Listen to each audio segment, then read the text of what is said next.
मंथन।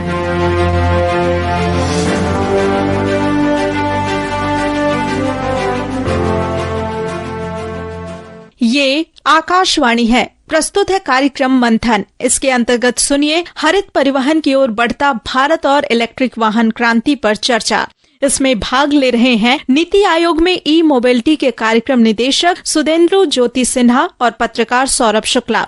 मंथन में आपका स्वागत है। आज हम बात करेंगे भारत के इलेक्ट्रिक मोबिलिटी की दिशा में उठाए जा रहे कदमों की। नीति आयोग ने एक ताजा रिपोर्ट पेश की है, $200 बिलियन का अवसर भारत में इलेक्ट्रिक वाहन। ये रिपोर्ट एक नया रोड मैप पेश करती है जो सब्सिडी की जगह सख्त नियमों और राष्ट्रीय ईवी नीति की मांग करती है। तो क्या भारत 2030 तक 30% इलेक्ट्रिक वाहन का लक्ष्य हासिल कर पाएगा और ये लक्ष्य कैसे हासिल होगा? इस पर बातचीत करेंगे नीति आयोग के electric mobility programme director Sudhendra Jyoti Sinha ji से। सिन्हा सर, स्वागत है आपका। धन्यवाद सर, आपसे समझना चाहेंगे कि भारत में 2024 में केवल 7.6 गाड़ियां जो है परसेंट इलेक्ट्रिक व्हीकल थे, जबकि ग्लोबली इनकी तादाद काफी ज्यादा थी। अगर भारत में हम इतनी अपॉर्चुनिटीज देखते हैं तो उसके पीछे की वजह क्या मानते हैं आप? लोगों का रुझान क्या बढ़ रहा है और आने वाले दिनों में कौन सी ऐसी नई चीजें होंगी जिससे लोगों का रुझान बढ़ना चाहिए? तो ये जो इलेक्ट्रिक मोबिलिटी है, बल्कि इसको हम कहें जो नई गतिशीलता है, ये पूरे विश्व का ही रुझान है। किस प्रकार से जो है वह गैसोलीन बेस्ड गाड़ियां यानी पेट्रोल, डीजल, इस तरह की गाड़ियों से धीरे धीरे हम जो है क्लीन गाड़ियों की ओर आए, ये बड़ा ही पूरे विश्व के लिए यह कहें कि एक टॉप एजेंडा है मोबिलिटी का। और खासकर बड़े शहरों के लिए, जैसे दिल्ली ऐसी शहर है, बॉम्बे है, दुनिया के और भी जो शहर हैं उनके लिए इसका और भी महत्व है, क्योंकि ट्रांसपोर्ट निश्चित तौर पर जो है जो गैसोलीन बेस्ड व्हीकल्स होते हैं ये आपको पोल्यूशन के एक जरिया बन जाते हैं। बिल्कुल। तो क्या किया जाए जिससे पूरा मोबिलिटी हमारा क्लीन हो? आपको इस परिप्रेक्ष्य में ये बताएं कि माननीय प्रधानमंत्री जी ने 2018 में 7 वर्ष पहले एक समिट हुआ था, ग्लोबल मूव समिट बोले थे, विज्ञान भवन में वो समिट हुआ था। और वहां पर उन्होंने जो है ले डाउन किया था, उन्होंने बताया था कि जो भविष्य में जो गाड़ियां चलेंगी, जो फ्यूचर मोबिलिटी होगा, उसके क्या क्या एट्रीब्यूट्स होंगे, क्या क्या उसमें गुणवत्ता होंगी, क्या क्या क्वालिटी पैरामीटर्स होंगे। वहां पर उन्होंने कहा था कि उसको कटिंग एज का होना चाहिए, उसको क्लीन होना चाहिए, चार्ज होना चाहिए, उसको कॉमन होना चाहिए, कन्वीनियंट होना चाहिए। और कुल मिलाकर देखते हैं कि उन्होंने जो 7 चीजों की बात की, 7 जो गुणों की बात की, वो इलेक्ट्रिक मोबिलिटी में पूरी तरह से आता है। तो हम लोगों ने जो है उसी दिशा में कदम आगे बढ़ाते हुए नीति आयोग इसमें, बल्कि उनके उस वक्तव्य के करीब 6 महीने के बाद नेशनल मिशन का गठन हुआ। उसके अगले महीने ही फेम 2 2019 में अप्रैल महीने से शुरू हुआ और अब पीएम ई ड्राइव जो एक नेशनल फ्लैगशिप प्रोग्राम है वो है। और इस प्रकार से कहेंगे पूरे देश का रुझान धीरे धीरे बढ़ता जा रहा है। आपको उदाहरण देते हैं, इस वक्त दिल्ली में करीब 2,500 बसेस चलती हैं। आपके सामने के जो रोड हैं इस पर करीब 12 रूट की बसेस चलती हैं। 1.5 साल पहले एक भी बस नहीं था। तो इस प्रकार से संख्या बढ़ती चली जा रही है, गाड़ियों की संख्या बढ़ रही है, लेकिन एब्सोल्यूट नंबर बहुत ज्यादा है। लेकिन जब हम परसेंटेज की बात करते हैं तो शायद उसमें और भी ज्यादा बढ़त की गुंजाइश। ये जो जितनी गाड़ियां सड़कों पर दिखाई दे रही हैं उसके पीछे जो फेम 1 और फेम 2 स्कीम रही है जिसमें सरकार सब्सिडी देती थी, वो भी एक बड़ी वजह रही है। अब नीति आयोग सब्सिडी की जगह नियमों को सख्त करने पर और आईसी जो वाहन है उन पर प्रतिबंधों की सलाह देता है। तो ये ईवी के विकास में किस तरह से सहायक होगा? देखिए, इस तरह से देखें कि जैसे कई सारे अप्रोचेज हो सकते हैं। एक हमने चर्चा किया कि इंसेंटिव की बात आपने बताई, बिल्कुल सही। इंसेंटिव वास्तव में डिमांड जनरेट करता है। उसी तरह से हम सप्लाई साइड इंसेंटिव की बात कर सकते हैं। क्या किया जाए कि मैन्युफैक्चरिंग जो है ईवी की ओर धीरे धीरे बढ़े करके। तो आप दिल्ली में ही दें, यदि दिल्ली में कई तरह के इस तरह के प्रतिबंध हैं, जैसे कि आप पोल्यूटेड गाड़ियां रोड पर लेकर के नहीं जा सकते हैं, पोल्यूशन सर्टिफिकेट अनिवार्य। उसके पीछे यही मंशा है कि आप जो है रोड पर जो आपकी गाड़ियां चल रही है वो clean vehicles.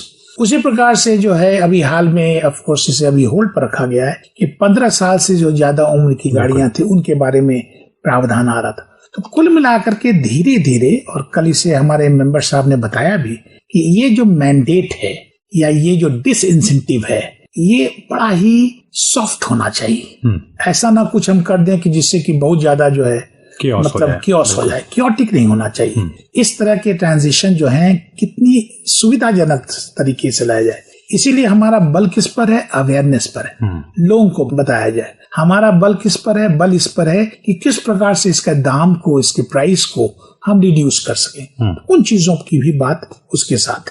Sir, electric vehicle की ऊंची लागत भी अपने आप में एक बड़ी चुनौती है। हम नॉर्मल आईसी इंजन गाड़ियों की बात करें तो उनसे काफी ज्यादा प्राइस हो जाता है हर सेगमेंट में। तो ये एक कितनी बड़ी चुनौती है इस चीज को पूरे देश में लागू करने को, इलेक्ट्रिक व्हीकल को बढ़ावा देने में? नहीं, देखिए, प्राइस यदि ज्यादा रहेगा तो नेचुरली जो कंज्यूमर होगा वो उसको थोड़ा सा सोचना पड़ेगा कि आखिर इतने पैसे क्यों लगाए जाए। खासकर भारत ऐसे देश में जहाँ गाड़ियों का बहुत बड़ा रोल है। ऑटोमोबाइल सेक्टर लगभग 7% जीडीपी देता है। ऑटोमोबाइल सेक्टर मैन्युफैक्चरिंग जीडीपी का करीब 47%, 49% के आसपास कंट्रीब्यूट करता है। बिल्कुल। तो गाड़ियां बहुत ही महत्वपूर्ण हो जाती है। और कितने लोग लगे हुए हैं, कितना बड़ा एम्प्लॉयमेंट फॉर्मल और इनफॉर्मल सेक्टर में जनरेट करता है। किस प्रकार से इन गाड़ियों के कम हो सके, इलेक्ट्रिक गाड़ियां कैसे कम दाम पर आ सके। क्या है कि अभी हम छोटे स्केल में काम कर रहे हैं। जैसे जैसे स्केल बढ़ेगा, एडवांटेज ऑफ स्केल मिलेगा।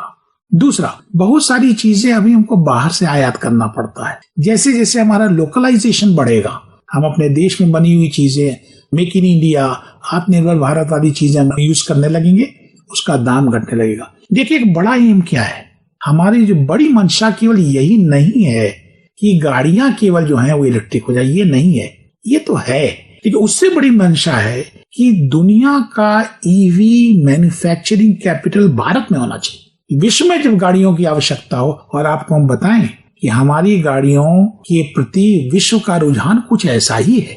बहुत सारे आप ओईएम से बात करेंगे जो बस के मैन्युफैक्चरर्स हैं, आप देखेंगे कितने देशों का उनके पास कॉल आता है कि आप हमको अपने बसेस का सप्लाई दीजिए। तो हमारी गाड़ियों की क्वालिटी अच्छी है, लेकिन प्राइस में पैरिटी तभी आ सकेगा जब धीरे धीरे लोकलाइजेशन अचीव होगा।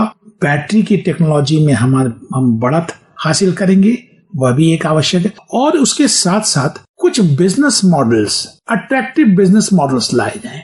जैसे क्या होता है, एक गाड़ी के दाम में करीब 35 से 55% तक तो उसका बैटरी है। बिल्कुल। अब आप गाड़ी लेने गए, फर्ज कीजिए कि आपने यदि 10 लाख रुपए की गाड़ी ली तो 5 लाख का तो वही हो गया। यदि कोई आदमी आपको उसी को सब्सक्रिप्शन मॉडल में दे दे, यानी कैसा करते हैं, आप 5 लाख घटा करके दाम दीजिए, अब उसका दाम 5 लाख आ गया। और वो कहता है कि जब जब आप चार्ज करेंगे बैटरी हमारी, तब हम थोड़ा सा पैसा रिकवर कर लेंगे। वैसी स्थिति में क्या होगा, आपको हर फाइनेंशियल ट्रांजैक्शन में जितने बार आपका वित्तीय संपर्क होगा, लेन देन होगा, हर ट्रांजैक्शन में आपको फायदा नजर आएगा। जब आप खरीदेंगे, जब आप उसका शुरू में कागज बनाएंगे जिस पर सरकार ने छूट दे रखा है, रोड टैक्सेस को माफ कर रखा है, जब आप उसकी पार्किंग करने जाएंगे, पार्किंग एरिया जो है उसके लिए रिजर्व किए गए हैं, जब आप उसकी चार्जिंग कराने जाएंगे, पेट्रोल से डीजल से आपको सस्ता पड़ेगा, जब आप उस पर जो है उसको रीसेल करने के लिए जाएंगे, तो हर जगह जब आपको सस्ता लगने लगेगा, कम दाम लगेगा, तब आप इसी और आपका रुझान वास्तव में होगा। सुजुकी के 40 वर्ष पूरे होने पर गुजरात में 2022 में प्रधानमंत्री नरेंद्र मोदी ने ईवी के भविष्य और इस दिशा में देश में हो रही प्रगति पर क्या कहा, आइए सुनते हैं। आज लोग ईवी को एक एक्स्ट्रा व्हीकल नहीं समझ रहे, वो उसे प्रमुख साधन मानने लगे हैं। सरकार ने इलेक्ट्रिक व्हीकल के पूरे इकोसिस्टम को रफ्तार देने के लिए कई कदम उठाए हैं। पीएलआई स्कीम के जरिए बैटरी मैन्युफैक्चरिंग को उसको भी काफी बढ़ावा मिल रहा है। इलेक्ट्रिक व्हीकल चार्जिंग इंफ्रास्ट्रक्चर को तैयार करने के लिए भी देश ने कई नीतिगत फैसले लिए हैं। टेक्नोलॉजी शेयरिंग जैसी नीतियों पर नई शुरुआत हुई है। सप्लाई, डिमांड और इकोसिस्टम की मजबूती से ईवी सेक्टर का आगे बढ़ना तय है। यानी ये साइलेंट रिवॉल्यूशन आने वाले दिनों में बड़ा परिवर्तन करने के लिए तैयार है।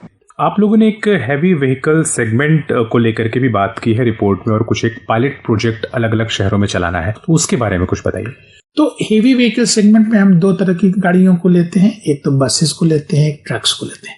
बसेस की स्थिति आप लगभग जो हम चाह रहे हैं उस दिशा में आगे बढ़त हो रही है। जैसे कि उदाहरण के तौर पर आपको कहें कि हमारे पास 2 इस समय नेशनल स्कीम्स हैं, एक पीएमई ड्राइव है, जिसमें हमने तय किया था करीब 14,028 बसों को हम सपोर्ट करेंगे, और एक पीएम ई बस सेवा है, प्रधानमंत्री ई बस सेवा है। दोनों में फर्क ये है कि ई ड्राइव वाला जो है वो केवल 9 बड़े शहर जहां आबादी 40 लाख से ज्यादा है वहां के लिए है, और ये जो ई बस सेवा है वो बाकी शहरों के लिए है। तो उसमें करीब 169 के आसपास शहर उसमें आते हैं। दोनों में आप देखिएगा, पहले वाली स्कीम में 14,000, दूसरे वाले में 10,000 बसेस को सपोर्ट करना था। अभी दोनों का इतना बढ़िया दोनों का प्रोग्रेस चल रहा है कि हम उम्मीद करते हैं कि अगले 3, 4, 5 महीनों में ही सारे टेंडर्स क्लोज हो जाएंगे। टेंडर क्लोज हो जाएंगे का मतलब पता लग जाएगा कि किस शहर में कितना बस जाना है, देने वाला कौन है, कैसे डिपो इंफ्रास्ट्रक्चर वहां पर डेवलप होगा, सारी चीजें लेड आउट हो जाएंगी। मतलब सारा जिसको आप स्पेड वर्क कहते हैं वो कंप्लीट हो जाएगा, और उसके बाद केवल बसेस रोल आउट होने शुरू हो जाएंगी, रोड पर बसें आने शुरू हो जाएंगी।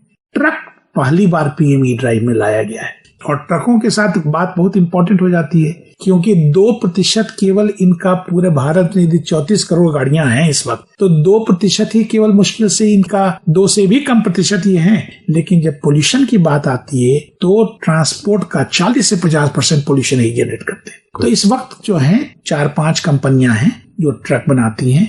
मिनिस्ट्री ऑफ हेवी इंडस्ट्रीज ने अभी रोल आउट किया है कि कौन सा ट्रक खरीदेंगे तो कितना आपको इंसेंटिव मिलेगा, वो भी रोल आउट कर दिया है। पीएम ई ड्राइव के अंदर करीब 500 करोड़ रुपया रखा गया था, और इससे करीब 5,000 ट्रक को सपोर्ट मिल सकेगा।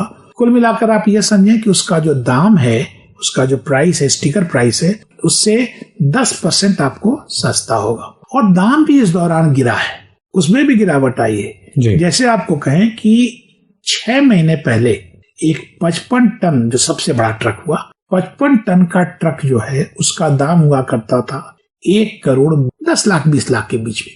इस वक्त वही ट्रक आपको 99 लाख में उपलब्ध है। सर, एक आखिरी सवाल, इस रिपोर्ट के साथ साथ नीति आयोग ने इलेक्ट्रिक मोबिलिटी इंडेक्स भी जारी किया है, तो वो किस तरह से कैलकुलेट होगा और कौन से राज्य उसमें किस तरह से प्रदर्शन कर रहे हैं? तो इसमें इस तरह से कहें कि जो हम लोगों ने एक और रिपोर्ट अनवील किया वो इलेक्ट्रिक मोबिलिटी इंडेक्स का था, और इसमें जो है वो राज्यों को, वास्तव में राज्यों के बीच एक हेल्दी कंपटीशन हो, क्योंकि राज्यों की प्रतिभागिता के बिना इसे चलाना, इलेक्ट्रिक मोबिलिटी को आगे लेके जाना बहुत कठिन होगा। क्योंकि ट्रांसपोर्ट तो स्टेट सब्जेक्ट आ जाता है, तो इसलिए उनको आगे लेकर के जाना जो है कंकरेंट सब्जेक्ट आता है, उन्हें लेके जाना कठिन होगा। तो इसलिए जो है राज्यों की प्रतिभागिता कैसे इसमें बढ़ाई जाए, उनको कैसे एक्टिव किया जाए, इसके लिए जो है ये इंडेक्स बनाया गया है। और इसमें कई सारे 3 बेसिक थीम्स लिए गए हैं, कुछ आउटकम, कुछ इनेबलर्स को लेकर के हम लोगों ने एक वर्कआउट किया है कि कौन से राज्यों के बीच हेल्दी कंपटीशन हो। यदि कहीं पर कोई बढ़िया काम हुआ है तो दूसरी जगह उसको रेप्लिकेट किया जा सके, रिपीट किया जा सके। राज्य इस बात को समझें कि इस बात को वो निकाल सके कि आखिर उनके इस दिशा में आगे बढ़ने में कहाँ पर कमी है और कैसे उसको करेक्ट किया जा सकता है। तो इस विषय में तो हम लोगों ने 2024 का इंडेक्स बनाया, और 100 में स्कोर कहिए, जैसे स्कोर कार्ड होता है, तो बड़ा ही साइंटिफिकली डेवलप किया है इसको, राज्यों से पूछकर भी डेवलप किया है, और इनको एक रैंकिंग देने का कोशिश किया है। तो हम देखते हैं कि दिल्ली जो है वो नंबर 1 पर आता है 77 स्कोर के साथ, और उसके बाद महाराष्ट्र है, चंडीगढ़ है, कर्नाटक, तमिलनाडु है। इस तरह से ये रैंकिंग। इसके पीछे ये आइडिया नहीं है कि किसी राज्य को हम बुरा समझें, वो नहीं आइडिया है कि हम राज्यों को एक जेंटल तरीके से उनको नज करें, एक एनकरेज करें, उनको प्रोत्साहित करें कि अब आप भी धीरे धीरे ज्यादा स्कोर लाइए, चार्जिंग इंफ्रास्ट्रक्चर बनाइए, अपने इस तरह से नियम कायदे कानून बनाइए जिससे कि इलेक्ट्रिक मोबिलिटी की ओर हम लोग बढ़। बिल्कुल जाहिर है। तो सर बहुत बहुत धन्यवाद, आपने समय दिया, और उम्मीद करते हैं कि इसी तरह से राज्यों के बीच स्वस्थ प्रतिस्पर्धा से इलेक्ट्रिक मोबिलिटी को और बढ़ावा मिलेगा और हमारा पर्यावरण स्वच्छ बनेगा। धन्यवाद। अभी आप सुन रहे थे हरित परिवहन की ओर बढ़ता भारत और इलेक्ट्रिक वाहन क्रांति पर चर्चा। इसमें भाग ले रहे थे नीति आयोग में ई मोबिलिटी के कार्यक्रम निदेशक सुदेंदु ज्योति सिन्हा और पत्रकार सौरभ शुक्ला। यह कार्यक्रम आकाशवाणी के समाचार सेवा प्रभाग द्वारा प्रस्तुत किया गया। इसे आप हमारे mobile app news on AIR और YouTube channel news on AIR official पर भी सुन सकते हैं।